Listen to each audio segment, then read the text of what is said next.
Well, it finally happened. Another Direct has come and went.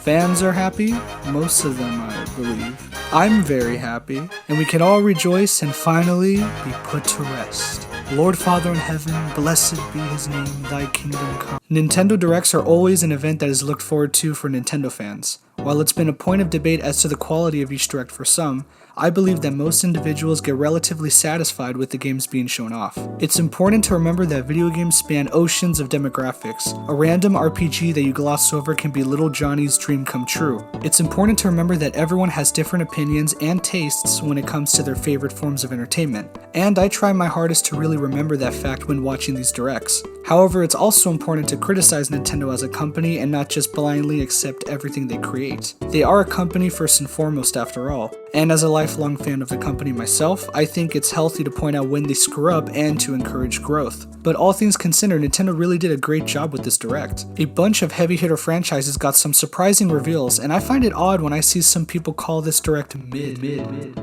Unrealistic expectations are of course a problem in this community, and you are practically setting yourself up for disappointment if you continue to have that mindset. It's been about a week since it was shown off, and I thought it'd be great to go over some of the reveals and talk about the future of Nintendo going forward, as it seems to be a pretty packed and exciting future. Usually on this channel, I talk about specific films or games that really pique my interest. I've never done a review of a Direct before, so if you guys enjoy the more casual format, please let me know.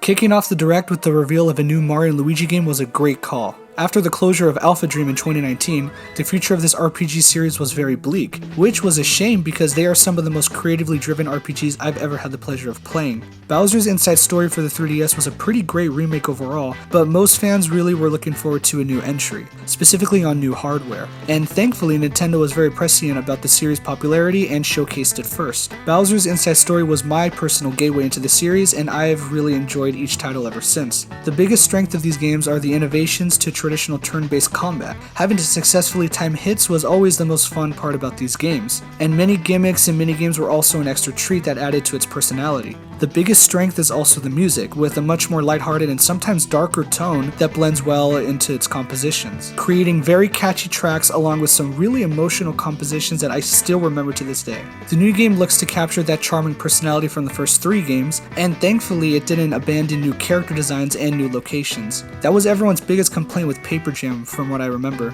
and I'm very happy they took more of a fresh direction here. To my relief, many of Alpha Dream staff are working on this title, such as the lead development manager of the old team. It's looking very bright for the future of this series, and here's to hoping that it continues the good momentum from here on out. Now, I'm sure RPG fans are over the moon and fully satiated with this Direct. Back to back, there was a ton of RPG news. Of course, we just talked about Mario & Luigi, but there were so many, from quirky looking titles like Farmagia, I think I'm saying that right, which is a farming simulator mixed with Pokemon and Pikmin, to a surprising look at Final Fantasy creator Hironobu Sakaguchi's newish RPG called Fantasian: Neo Dimension. This game personally looks up my alley, as I'm a huge fan of Final Fantasy and especially games like 12 and 10, so seeing him cover relatively new territory is always a treat. I mean, I know he's kind of tried to revive this whole, oh, it's not Final Fantasy, it's something totally different. He's done that a couple times now, but you know what, we'll see what happens because I'm actually really interested in this one. Plus, having the man himself, Nobuo Uematsu, composing the score is always going to get me on board regardless. I like the idea of changing the trajectory of attacks, and the art direction gives me Nier vibes. Well, you know, that might be because the main character shares the same color palette as 2B, but maybe that's just me.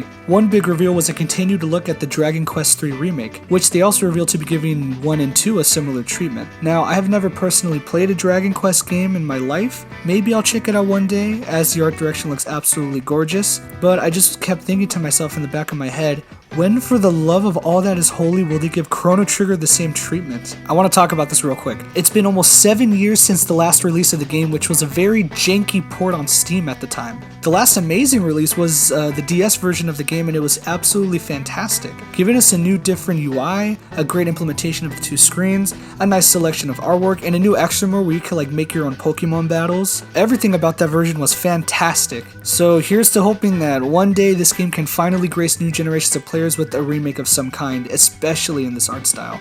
Also another unrelated rant, but play Illusion Island, you cowards. It's the ultimate hidden gem amongst the Switch's library. Everyone's like, oh, Mickey Mouse sucks. Mickey Mouse is so boring. No, dude, play Illusion Island, Epic Mickey, and watch the Paul Rudish shorts, and you will 360 slam dunk that garbage opinion into the literal garbage.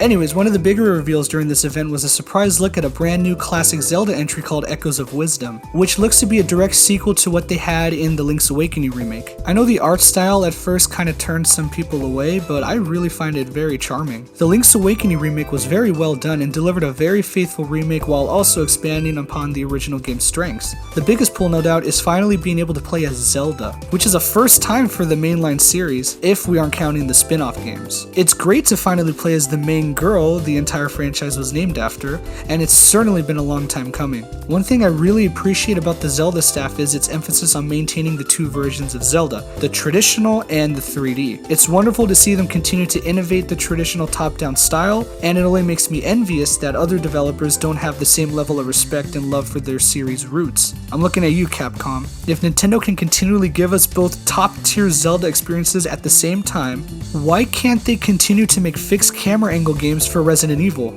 Please.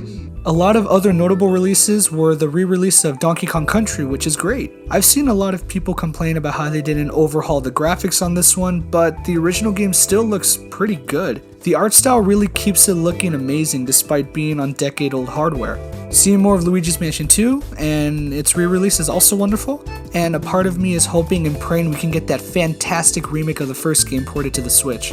It's also a great call bringing Zero Mission to the online front. If I would ever recommend a great entry point to the Metroid series, I think Zero Mission is a fantastic start for those who are interested in getting into Metroid. It's a perfect remake of the original game that fixes a ton of the NES era issues and expands on pre-existing ideas. It was also a nice treat to get a Miles Edgeworth collection. Just like the Marvel vs. Capcom collection, the second game was never released here in the US, and don't worry, I will get to that soon. The biggest reveal so far, to everyone's surprise, was the long-anticipated look at Metroid Prime 4, now titled Metroid Prime 4 Beyond. And not only is it using the beautiful style from the Prime remake, but it also just looks phenomenal on a technical level so far. This could very well be the greatest looking game on the Switch next to Metroid Dread and Luigi's Mansion 3. Shout out to the guy who fainted during the live New York reaction.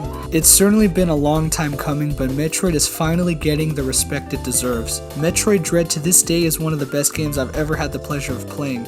I still think it's one of the finest Metroidvanias ever crafted, and I couldn't be more happy to see Metroid Prime 4 get a similar amount of love. To my relief, the music also seems to be back in full force, which is important because the music of the Prime games is my personal favorite aspect.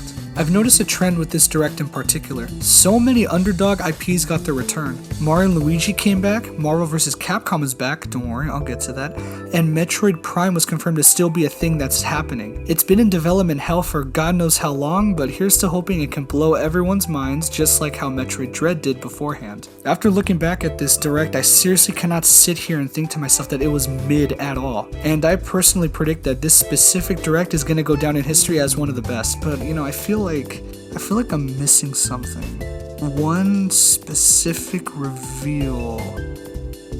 Oh right, Marvel vs. Capcom.